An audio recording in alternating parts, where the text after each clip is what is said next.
কল্পনা করুন, মাটির অনেক গভীরে তালাবদ্ধ এক অন্ধকার কুঠরি।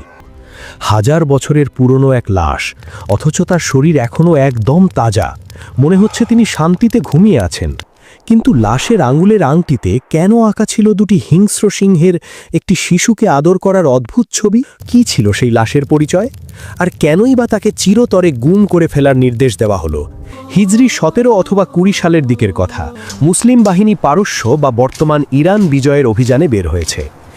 এরই ধারাবাহিকতায় মুসলিম বাহিনী এসে পৌঁছল পারস্যের এক অত্যন্ত সমৃদ্ধ এবং শক্তিশালী শহর তুস্তারের সামনে।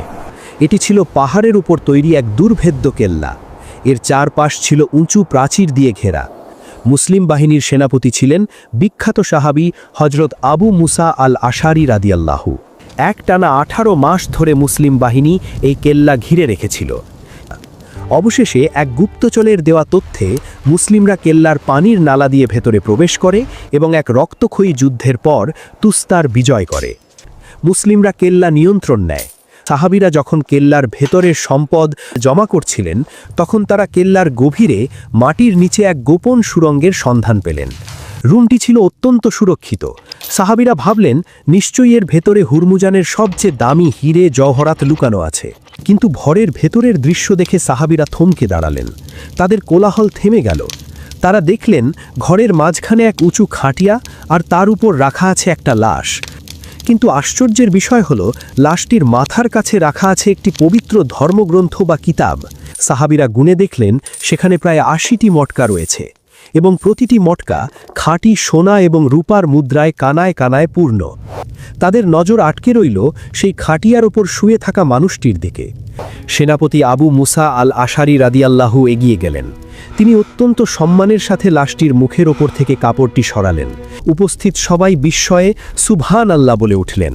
লাশটি কোনো কঙ্কাল নয়, হাড়গোড় নয়, এটি একটি পূর্ণাঙ্গ মানুষ। এবং সবচেয়ে অবাক করা বিষয় হলো, তার শরীরটি একদম তাজা। মনে হচ্ছে তিনি মাত্র কিছুক্ষণ আগে মারা গেছেন।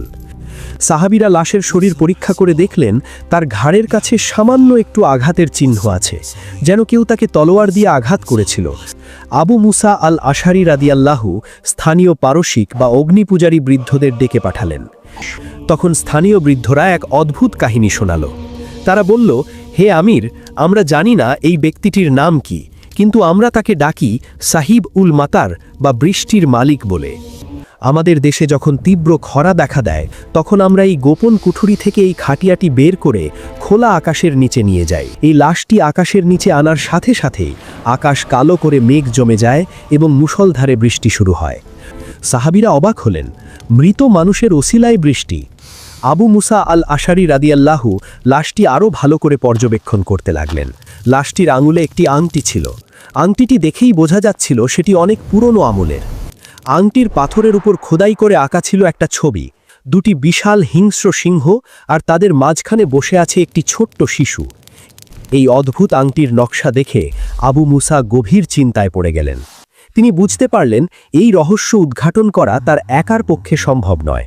তিনি সিদ্ধান্ত নিলেন মদিনায় খলিফাতুল মুসলিমিন হজরত ওমর রাদিয়াল্লাহুকে চিঠি লিখবেন।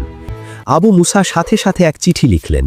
তিনি লিখলেন, হে আমিরুল মুমিনিন, আমরা তুস্তার বিজয় করেছি, কিন্তু এখানে আমরা এক আজব জিনিস পেয়েছি, এক অবিকৃত লাশ যার ওসিলায় এরা বৃষ্টি চায়। আমরা এখন কি করব? চিঠিটি নিয়ে দ্রুতগামী ঘোড়া সওয়ার মদিনার পথে রওনা হলো। এদিকে আবু মুসা লাশটিকে পাহারা দেওয়ার ব্যবস্থা করলেন। মদিনায় যখন এই চিঠি পৌঁছল, ওমর রাদিয়াল্লাহু চিঠিটি পড়ে সাহাবীদের দিকে তাকান। তিনি বললেন, হে আমার সাথীরা, পারস্যের মাটির নিচ থেকে আল্লাহ এক বড় নিদর্শন বের করেছেন, যার লাশ মাটি খায় না এবং যার আংটিতে সিংহ আর শিশুর ছবি আছে। মজলিসের এক কোণা থেকে একজন জ্ঞানী সাহাবী হজরত কাব আল আহবার রাদিয়াল্লাহু দাঁড়িয়ে গেলেন। তিনি বললেন, তিনি আর কেউ নন, তিনি হলেন বানি ইসরায়েলের বিখ্যাত নবী, যার নাম হজরত দানিয়াল আলাইহিসসালাম। নামটি শোনার সাথে সাথে মসজিদে নববীতে উপস্থিত সাহাবীদের গায়ে কাঁটা দিয়ে উঠল। তিনি বললেন, হে আমিরুল মুমিনিন, এই আংটিই হলো তার পরিচয়।